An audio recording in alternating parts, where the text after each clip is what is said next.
Good morning, everyone. I must say that I'm not a pastor. Uh, I'm a technologist, and the way I read my Bible is possibly a bit different from the way you read your Bible. Um, and I'd like to expand a little bit on that. You see, as I read my Bible and going through the stories of Revelation back to some of what Ellen White's written about the Middle Ages, all the way back to the life of Christ, and reversing all the way back to creation, I found something. I find something very interesting and very captivating. And in that meta narrative, or in that narrative of God creating us, I find that God is constantly seeking to innovate or to create or to invent. And as we look back at the Bible, the first text of the Bible, in the beginning, God created heaven and earth. God, if you want, is the causer, is the mover, and is right at the beginning. Now, God is not a beginner, right? God is not a beginner in that he needs spare tires to get going. God is a beginner. He begins things. I don't know how that translates, but you see the difference, okay? He begins things in our lives. He caused things to exist from nothing. He is a mover. He moves things in areas that are not going on, and he is, as we said, a beginner. Now, it's interesting how God works in this case. And think of it as a canvas. God, as he creates a canvas of three things. He creates a canvas, almost like a poem, of air, water, and earth. And on these three canvases, he draws. So on the first canvas of air, that's the first day of creation, plus also the fourth day of creation. So he creates the environment, and then on the fourth day, he adds things in it.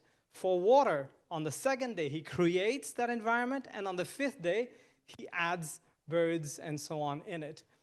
On land, he creates on the third day, he divides land on the third day, and on the sixth day, he adds animals. Okay? You see how his progress of creation works, how he throws out the canvas and then he paints on it. And then naturally on the seventh day, that concept of time is not duplicated like the others. He creates it and he finishes it on that same day. So God again is the beginner and is the filler of things. So he begins things and he fills things. So we, unlike humanists that often think that we are just more advanced mammals, we are created definitely in the image of God. And we can see this very poignantly as we look at, well, what monkeys have invented compared to what we as humans have invented.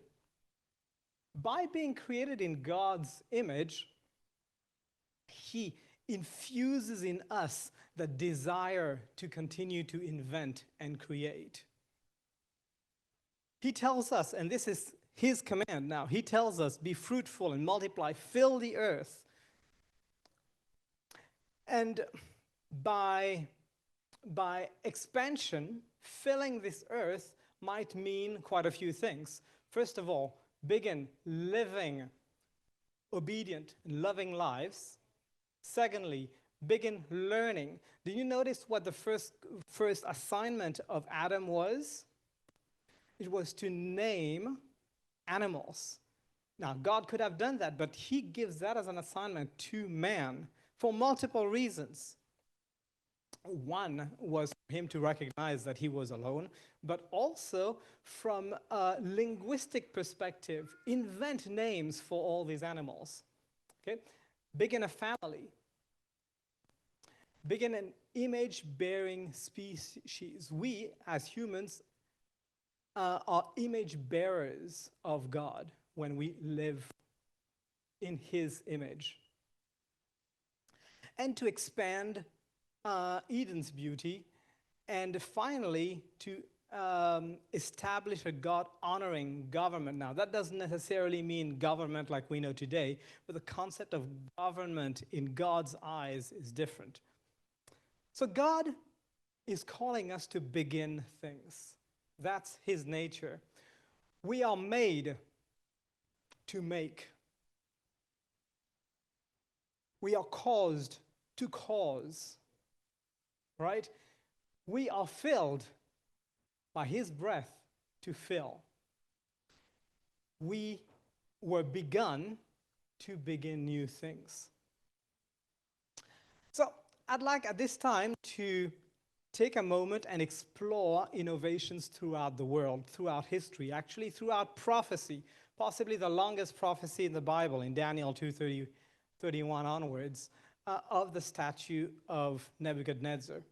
I look at this again, I read this differently from most pastors, in that I read this and I'm scratching my head here and I'm thinking, this sounds a lot like an Olympic game of innovation.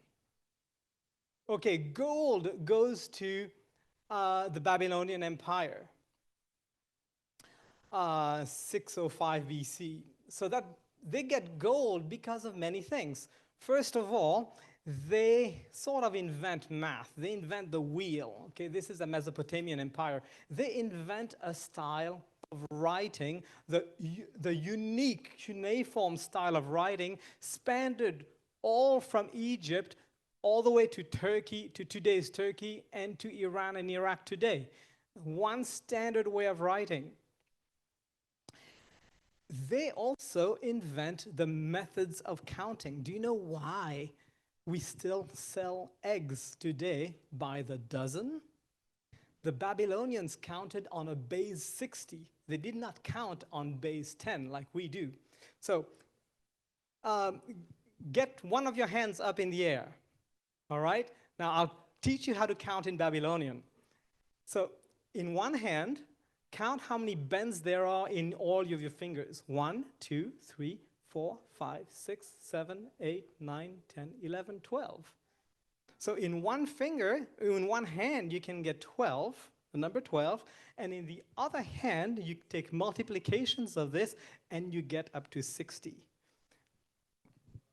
So that was one of the inventions, and by inventing the counting of time, the mathematics of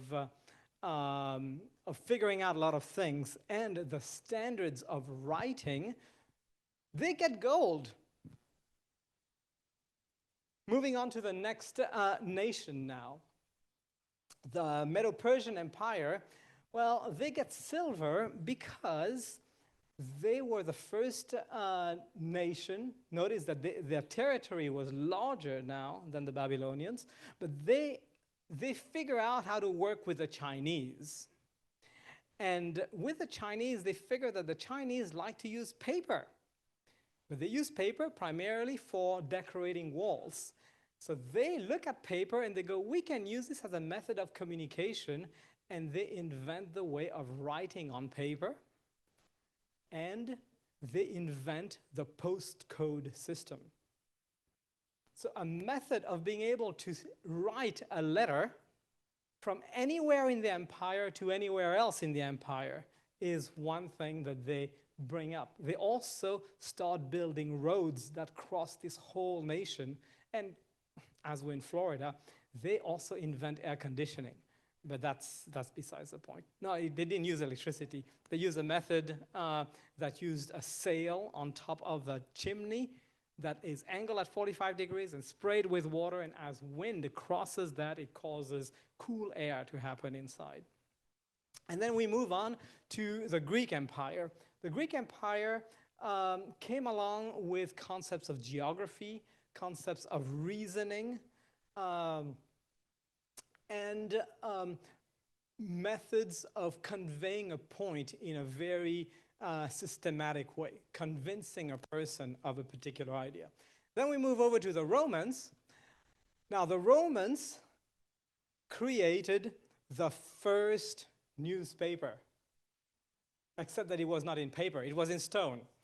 They called it the Acta Diurna. Every day, every morning in front of the Colosseum, the Romans would sculpt or will engrave the news of the day. So they invented that. They straightened the roads that the Medo-Persians had built and gave mileage or distances and reorganized things a little bit better and also finalized the calendar that we know today.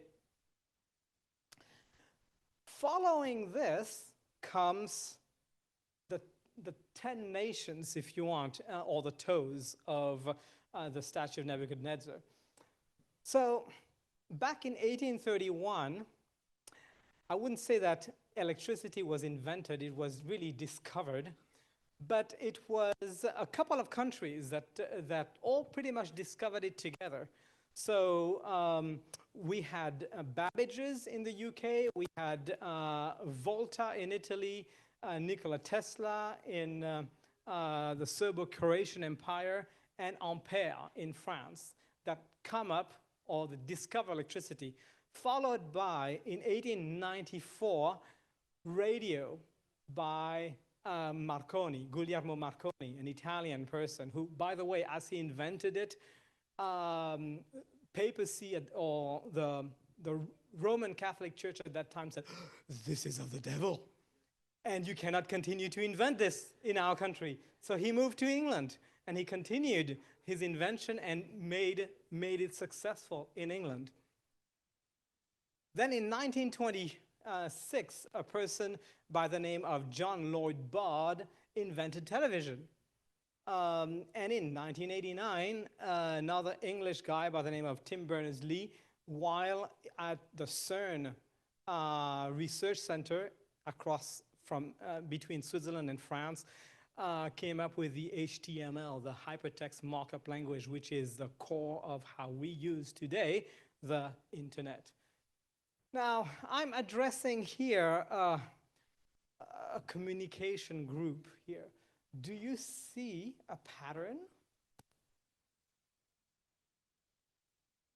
throughout all these inventions? Do you see a pattern of communication that goes through from learning how to write a standard language all the way to the internet? Okay? So, would you agree with me that as we're looking at this prophecy here from an engineering perspective or spectacle, we see something else that is right along the storyline of what we see in the Bible? So, as was mentioned during this morning's devotional, we have a Great Commission, and that Great Commission is to teach the world about being disciples of Christ.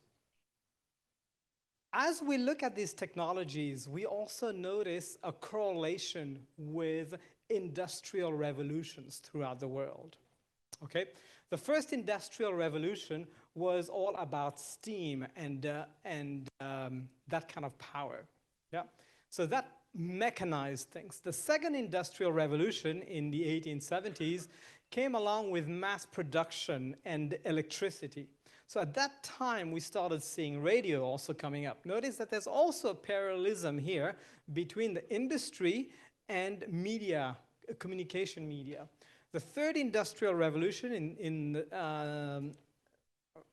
the early 70s was all about computing, the early aspects of computing. And today, we are at this new fourth industrial revolution. So as we're moving forward here, our Adventist church has adapted quite well with the printing, with the radio. We were a little bit late with television, but we're there. And with the fourth industrial revolution, this is why these 48 hours of spending time together will help us to really hone on how to do this well and how to not just be copiers or followers, but innovators. Going back now to creation, from a business perspective, most businesses will look at the story of creation as a failed startup. The story of a perceived failed startup where the principal inventor, innovator, or creator against any business acumen falls in love with his defective product and gives up priceless assets like his own son to develop a friendship with this edgy innovation that he's done, which is humanity. From a business perspective, it's definitely something that needs to fail. As a matter of fact, in business, we have a term, especially in startups, called fail fast, fail often. Okay, that's quite a mantra in the business world. Actually, there's quite a few books written about it. You come up with an idea, does it work? If yes, great. Does it make you money? If it does, keep on doing it. If it works but doesn't make you money, abandon it and move on to something else. Good thing, the concept of sharing the good news is not based on this principle. But as we look at today's world, what we're seeing is that the humanist mindset thinks definitely that this world is not enough. And people like Elon Musk and so on are thinking of ways to escape this earth. This is almost innate in our human body not to stay on earth. We're designed to go somewhere else, right? Now they, as humanists, think that they need to figure out that solution. I beg to differ. I beg to suggest that the second coming is a much better way of getting off of this planet than trying to get to Mars, right? So that's one aspect where they are erroneous. The second aspect where I think the humanists are erroneous is that is the concept of immortality. We, as Adventists, are looking forward to immortality in heaven. Yes? Good. The humanists also are looking forward to immortality on earth by getting to a point where they might be able to download one person's mind, one person's memories into a computer and live eternally in software. Now, are you seeing what's happening with how humanists see things and how us Christians see things? The humanists had the same desire of leaving this earth. The humanists had the same desire of living immortally. This is something that is given by God in us. But if they're not directed correctly, they're going to go around and doing things that just don't make sense. We have this hope. We have this trust. We know that there's a solution. It doesn't cost a lot of money. It costs, well, the blood of Jesus Christ. But it doesn't cost us anything to accept it, right? That is such an important news to share to the world that if we stay quiet about it, woe to us. As a matter of fact, even Hollywood is catching up with some of those storylines. Recently, on an Amazon original, they started a series called Upload, where the whole story is in the virtual world of a person's brain as he dies, getting uploaded into a digital interface, and he lives eternally that way. And it's the whole drama of him living eternally in, in software. That show got so popular that they didn't plan for it, but they're at their third series now because there's so much demand for it. Anyway, back to biblical things. That shouldn't be the movie that you go watch after, right?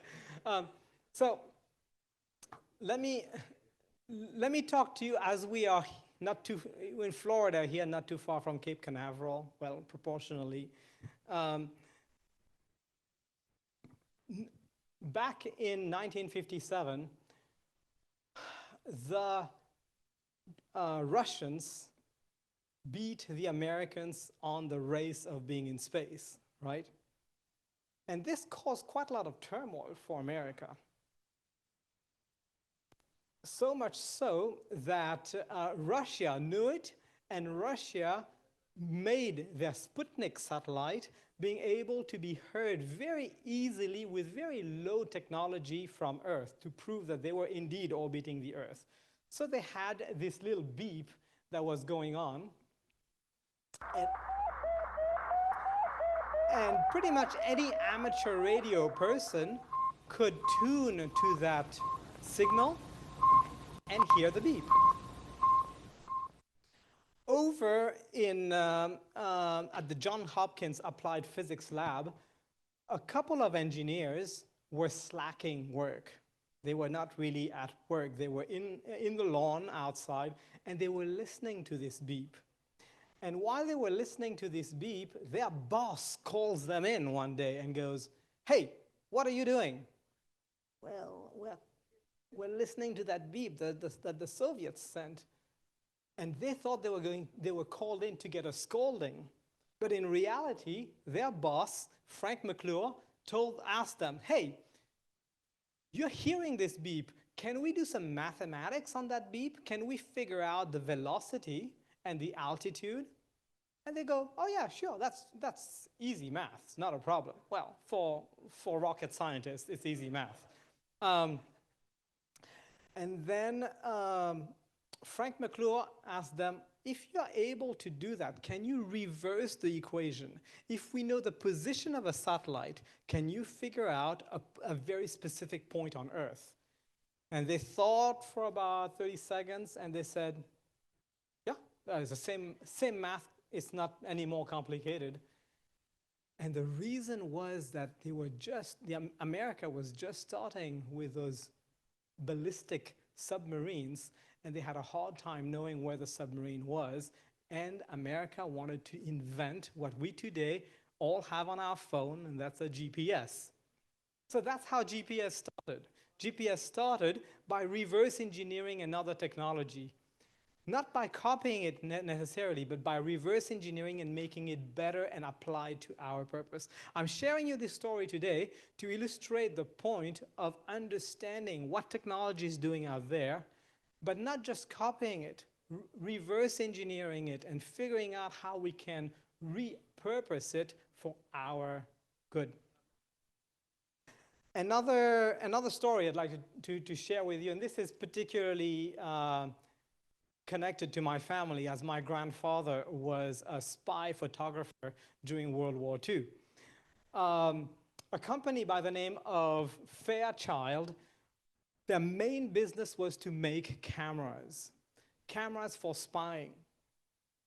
And those cameras were used during the war, during the Second War, and after the Second War, they kept on making really good cameras for spying. They were based on the West Coast here in the US. And in 1957, that was their main core business, spying cameras. And then a branch office of Fairchild in 1957 asked to build something new that was called silicon chips, integrated circuitry.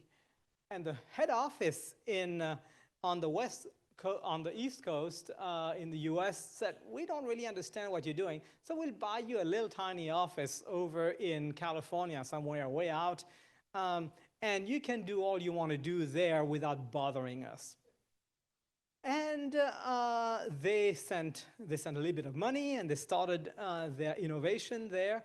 And the head office didn't want anything to know about what was going on in the renegade office until that office started making a lot more money than the main head office, to the point that the main head office was really happy with the money coming in, but did not want to invest any further. These 8 people broke out of Fairchild and made the company Intel in '68. Do any one of you know the brand Fairchild? Any one of you know the brand Intel? All right, so this is an illustration now of how corporation does not recognize something great happening within their own ranks. They were great at figuring out, hey, you want some money to develop something new? Go for it. This is your R&D budget, your research and development budget. But we don't want to carry on investigating what's going on.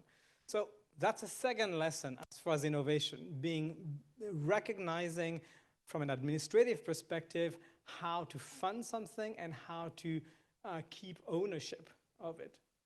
There are actually 4 degrees of innovation: sustaining, evolutionary, revolutionary, and disruptive. So for those who are old enough, you might remember this. Floppy disks. Yeah, initially, the magnetic surface of those floppy disks was invented by a German petrochemical company called BASF. That was sustaining to move from the 5 1/4 floppy disk over to the 3 1/2-inch floppy disk, because the technology was the same. It was just in a different case. Who was making money selling floppies? BASF. Who was making money as the technology moved on to the newer type of floppy disk? The same company. So it was sustaining for them. This was evolutionary. When the floppy disk moved over to the CD, suddenly you had a lot more storage, right? You could put all of Ellen White's writing on one CD. That was still evolutionary because it was still BASF that was controlling the market of making this plastic. It's a petrochemical company that was making money. And then we moved to the revolutionary method of storage.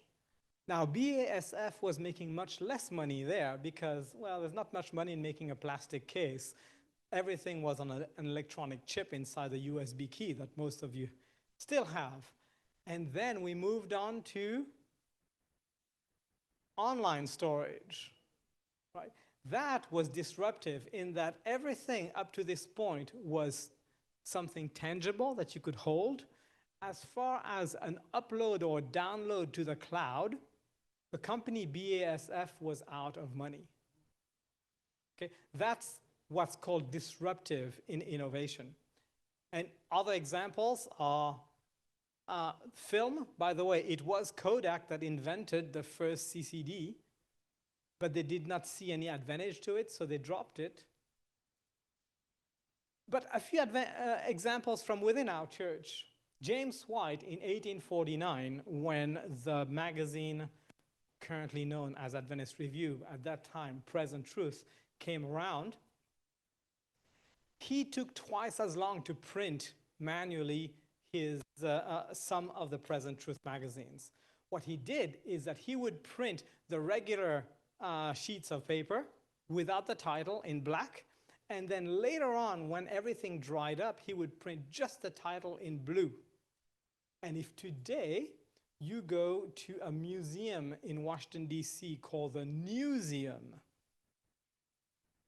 it is recognized in America that the first color print was from the Seventh-day Adventist Church, from James White. Now, James, why do you think he was so keen at printing it in color? I mean, the Chinese did it before and so on, nothing new. But in America, having a title in a different color suddenly captivated people's attention. Okay, it's not a bait and switch concept. It's just the fact that, hey, I've got something of interest here for you. How many seconds did it take for a person to say, hey, this is different from everything else? Milliseconds. So when we're producing content, maybe on short form content, let's say on TikTok, capturing the person's attention in milliseconds is super important for them to want to read the article. Now, James's objective was not to be the first color printer in the US. It was, as you said this morning, to share this everlasting gospel.